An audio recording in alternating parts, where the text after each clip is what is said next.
It is Parallel Frequencies. I'm just Blane. This is Coco. We're outside today at Land of a Thousand Hills because it's nice out here. Yeah, the weather's great. So yeah, it's like spring has hit. I think it hit like a month ago.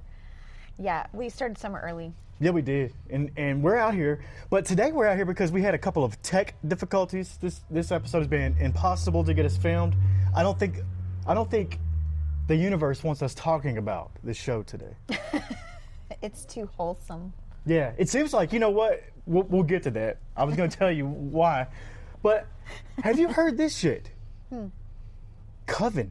We mentioned it a couple weeks ago. Oh. American Horror Story. They're coming back. With another Coven Season 13 is going to be Coven. They're going to bring the witches back. They're going to have them probably a continuation maybe of, I guess that was season 5 or 6, somewhere in there, whatever it was. But yeah, it came out on their social media that they're bringing back Coven. Yeah, I can't wait for that. That's all exciting. Of the witches. All of the witches. That was the best American Horror Story to me. Oh yeah, it was.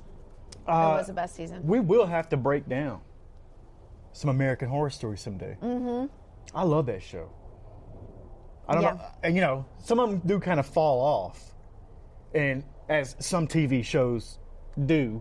Yeah, I mean, what's great about that show is you can have seasons you love, but there were some seasons I was like, nah, I can't. It's not for me. This one's too much, or it's just not, or whatever. But like, that's fine. You can just skip it. Go to the next season. There's always another season that's completely different. They can stand alone. Do it, yeah. Their seasons can stand alone. Which today's show, Tube Tuesday, is it Tuesday?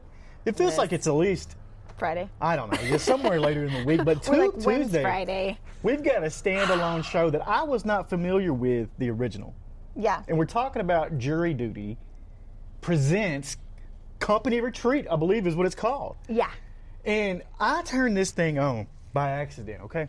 And I think it was Amazon Prime. It just started playing it for me. It's on Amazon. Yeah. And it just started playing. And I was like, what in the hell what is this? I saw the trailer.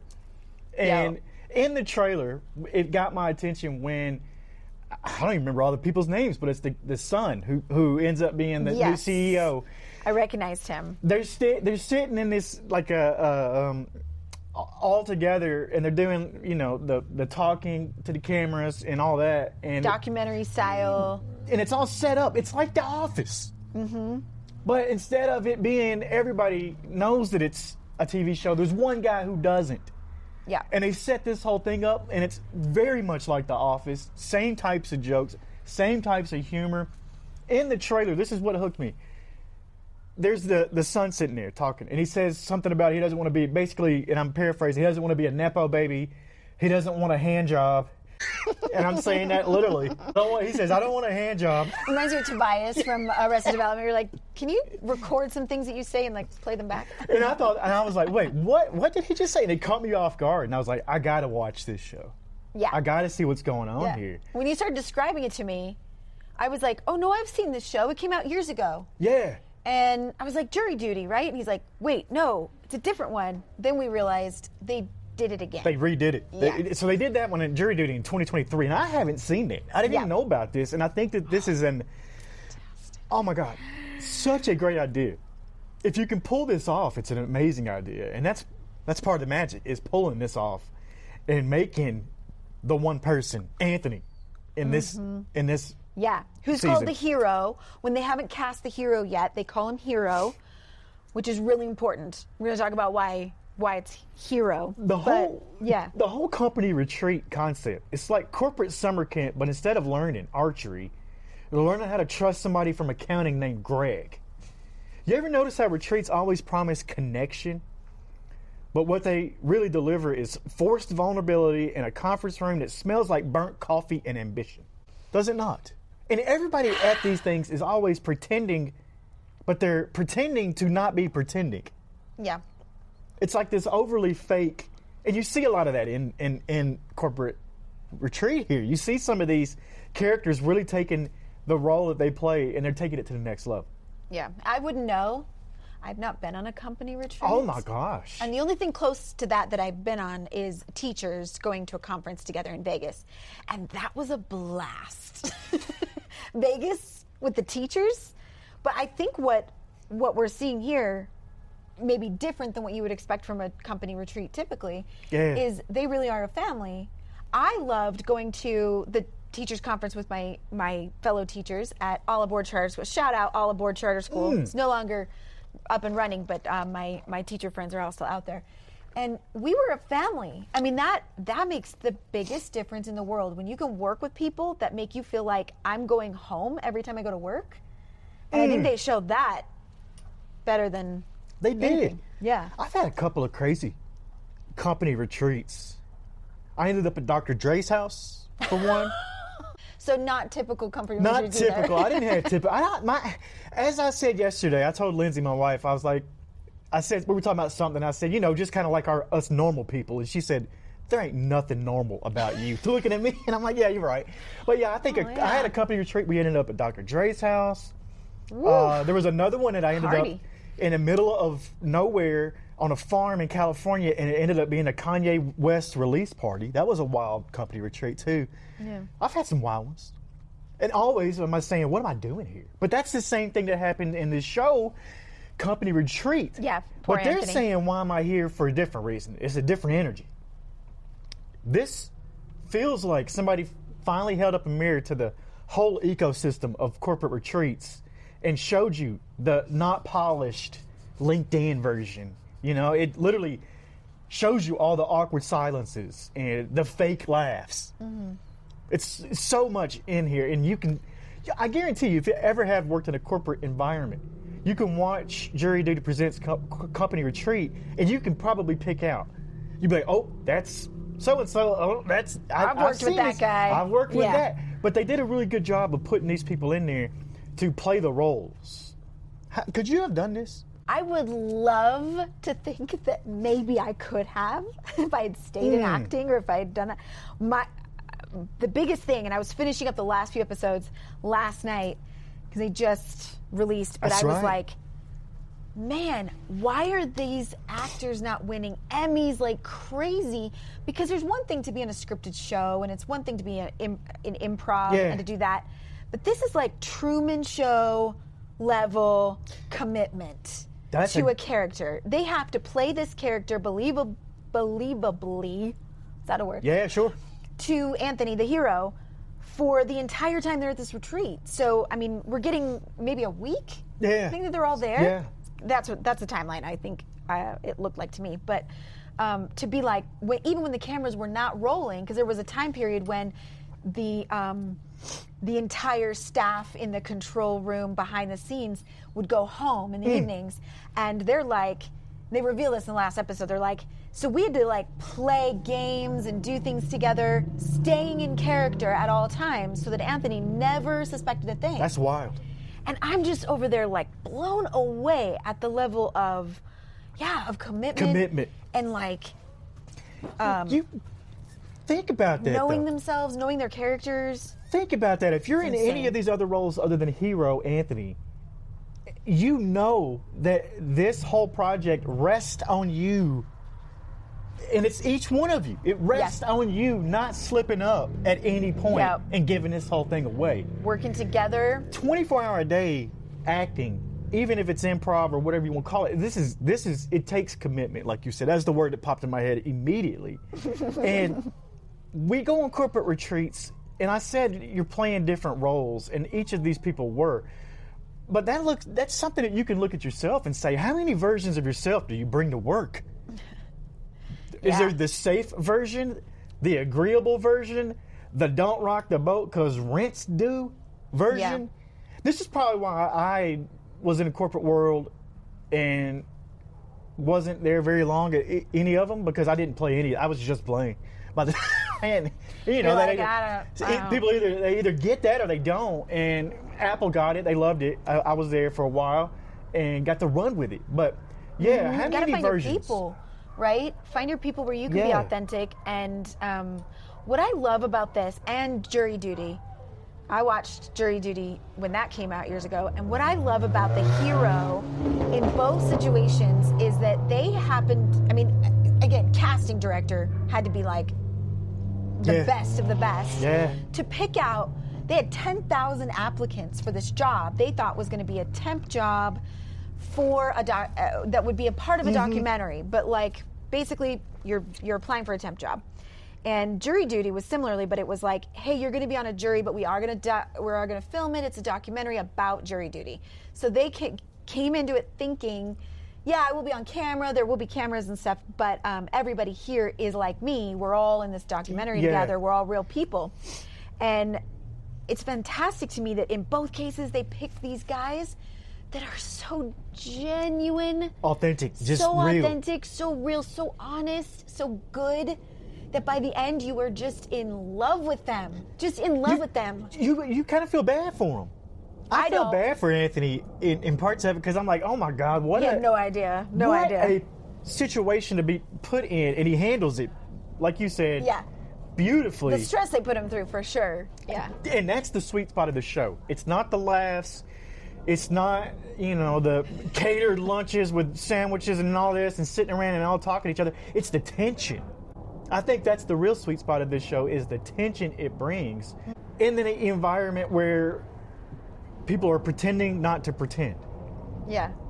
It's not just the jokes, because those happen, but we're watching humans run outdated software, really, in this show. It's smile.exe or something like that, and that's all it is. But the tension and the awkwardness, and what that does is set it up to show that, sure, we're there for connection, and you can fake and you can be all this stuff, but even past all that, people still do want connection. Mm-hmm. And the tension brings that. It brings the connection together. You know what I love, though, about both of these shows is that by the end, when all is revealed, the actors, and I actually discovered this show because I was listening to a interview James Marsden was doing. Oh, yeah. He's the one that was in the first one. So he played himself on jury duty. Yeah. He was like, I'm an actor. And the hero guy, I can't remember his name in the first season, but he was like, yeah, it's so cool to meet him. He's a famous actor and everything, but he kind of talks about being an actor a lot. And he was totally playing it up. It was really funny. But I saw an interview of him talking about being on the show, and he said, I would never be on a prank show that was mean. I love this being on this show, even though it was the one guy who didn't know he was on a show. We were never mean to him. And we were never making fun of him. In fact, they basically put him in situations to help rise him into the hero role. That's why they call him the hero. Because they're like, we're going to test him and challenge him a little bit and put him into these awkward situations that have us as the audience. I don't know how many times you said this watching it, but what would I have done? What would I have done in that situation? If I thought that was real and I was being presented with these weird situations and awkwardness and people saying, just trust me or keep my secrets or, all these When you got the things. one guy drinking out of a sex toy.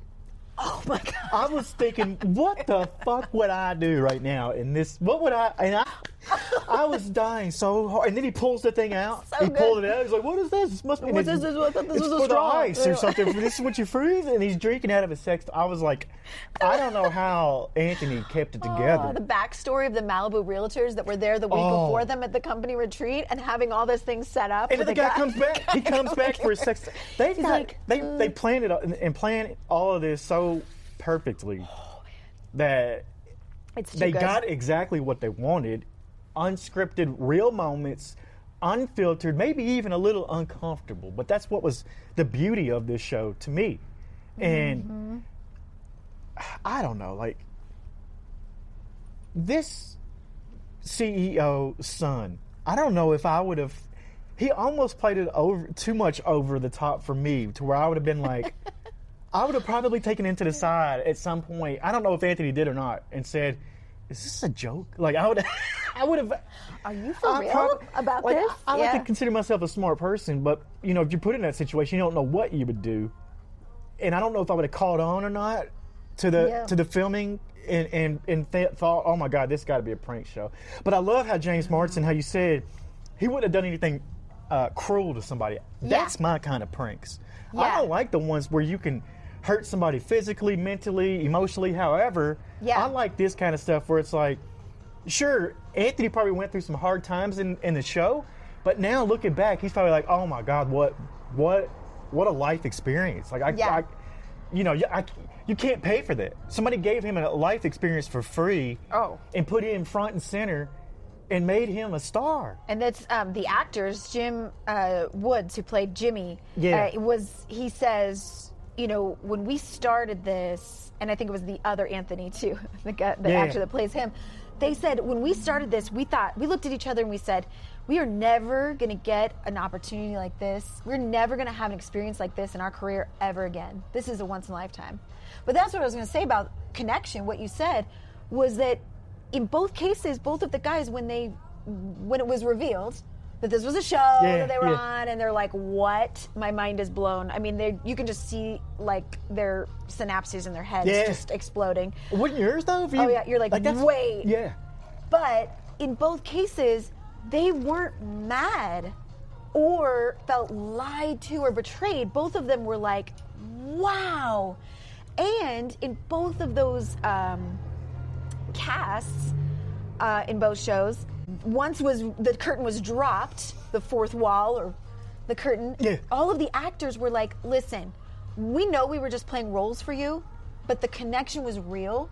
They all said, we just want you to know we have the highest respect for you. And we connected with you, and you meant a lot to us. I mean, the last episode of this company retreat, I was crying. I was tearing up when Helen, who's played by Stephanie Hodge, she's talking to Anthony, and she says, listen, I just want to tell you, I have to say this. I have to say thank you, because you always treated me like a person. And women of my age, and I felt this to the bottom of my heart. I felt this. She said, women my age are so overlooked in society.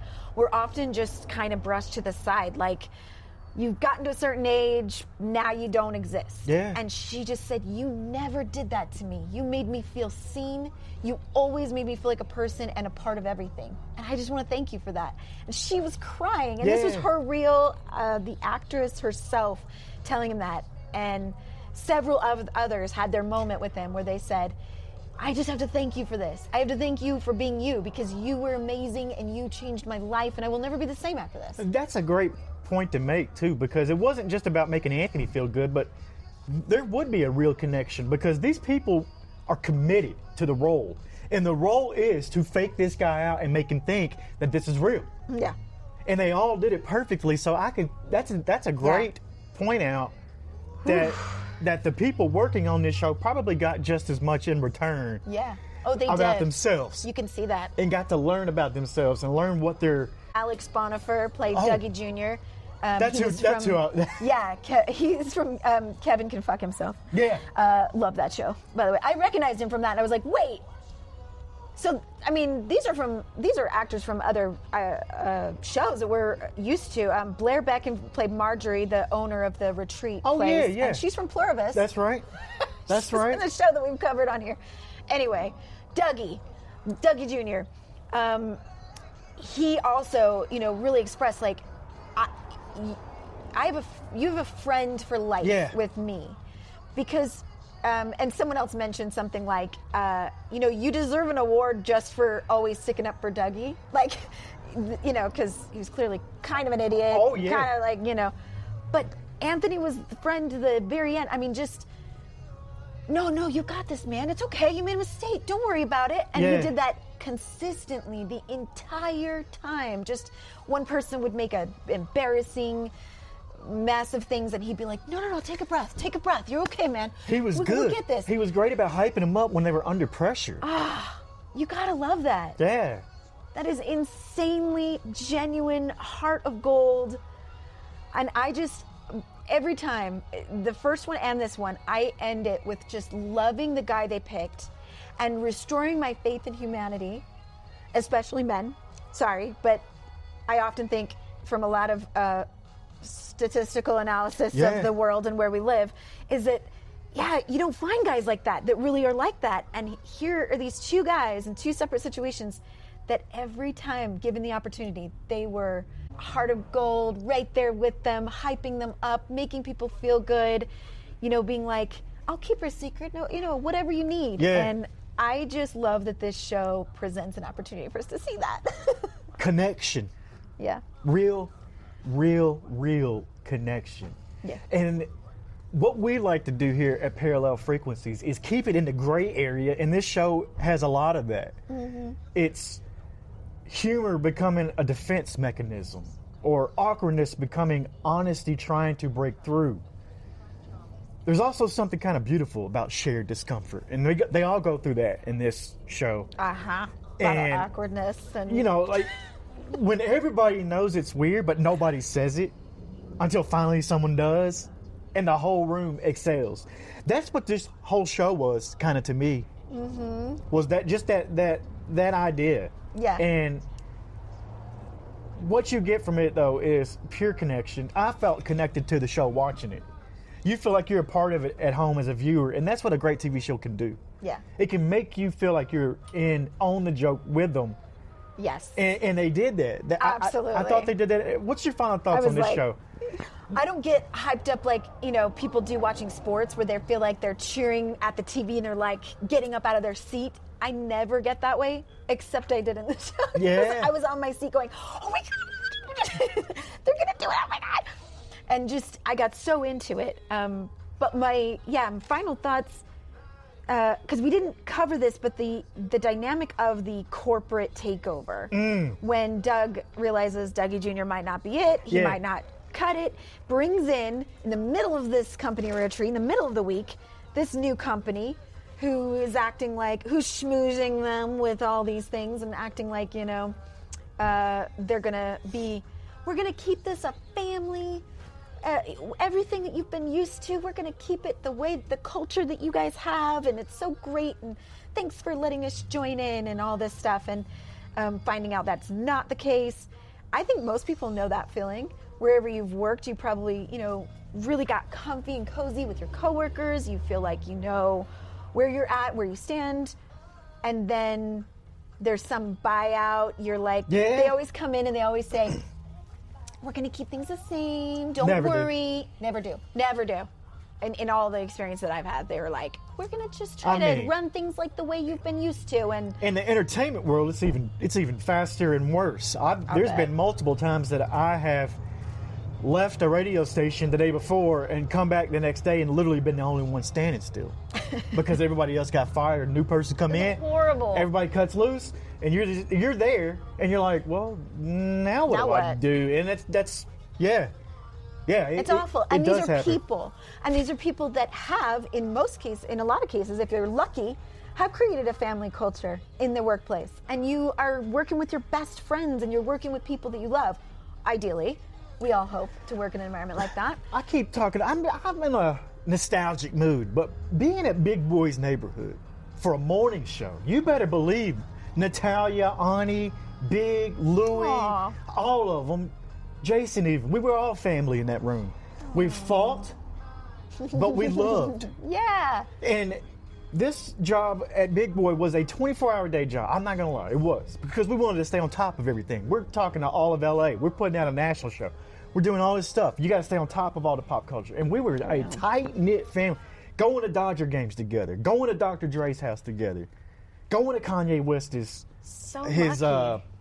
album release out in the middle of the farm in the middle of nowhere, California. Like, we did all that together. Yeah. And I feel that. Lucky. And you can feel that in a corporate environment where you do connect with your actual employees, where they do become a family. Yeah. It's hard to find. It is hard to find, and you're lucky if you find it. I hope everybody gets to experience that once in their lives, because it's really amazing. And it doesn't last for whatever reason, corporate takeovers or just circumstances. But I feel like that showed another element to this show of, where the ethical line is there, and letting Anthony have this opportunity to rise to the occasion and be the one who, and I love how, to that point, you notice slowly as you watch the season that Anthony, he's hired as a temp. He knows he's a temp. He's got maybe 3 days after this retreat, then he's going on to another job. He knows that. And yet at the beginning, you hear his verbiage. He's kind of being like, well, you guys, and I love what you guys have here, and you got something great, and he's saying you and they a lot. Yeah. And then it shifts throughout the week into we and us. And that's when you start to see this like shift in him where he's like, I own this now too. Yeah. This is my family. I don't care how long I'm here or not. I'm staking my claim. Like, these are my people. And I wouldn't let anybody hurt them. Yeah. And to what you said, saying the things that weren't being said, it felt like everybody was careful not to say, I hate these guys. Yeah. I don't want them to take over our company. This is the worst. They were all kind of trying to skirt around it and be a little positive. Well, they didn't bring money. They've got money, clearly. I mean, they bring Sia in to sing at their talent show. Oh, my God. Whatever. Yeah. Which is awesome. I love Sia. But they're like, well, they've got money. I guess this could be good. I don't know. And they're trying to be positive. But Anthony, rather than being like a go with the flow kind of guy, he kind of steps up and he's like, well, I'll tell you one thing. If they think they're going to come in here and do whatever they want, they got another thing coming. Yeah. And everybody just goes, yep. And just agrees with him because they're like, he said it. Yay. Lots of things said in this show. I love this show. We love this show. Parallel Frequencies loves this show. We hope the freaks love this show. Yeah. And this Please show watch. really represents what we are. You know, we don't do polished takes. You might see us mess up. We roll with it because that's life. We're here to sit down inside, in between the in-between. You know, the weird, the honest, the wait, is it just me? Moments. That's what we do in here at Parallel Frequencies. We're trying to remind you that it's not just you that feels like this, that goes through these kinds of things. So if you've ever been in a room and you had to force a smile or force a conversation or quietly question reality, you're part of this conversation. You're part of you are a freak. And if you've ever had to go somewhere and say, this is ridiculous, and still show up anyway, because that's life right now, controlled by chaos. Yeah. If you think I didn't go into Big Boy's neighborhood every day and say, this is ridiculous, and I still showed up anyway, I did, absolutely. But that's what life is. No scripts, no trust falls, just real human energy, connection. That's what this show was all about. Parallel Frequencies, that's what we're all about. I'm just Blane. Coco, you're the freaks, and we'll see you on the other side.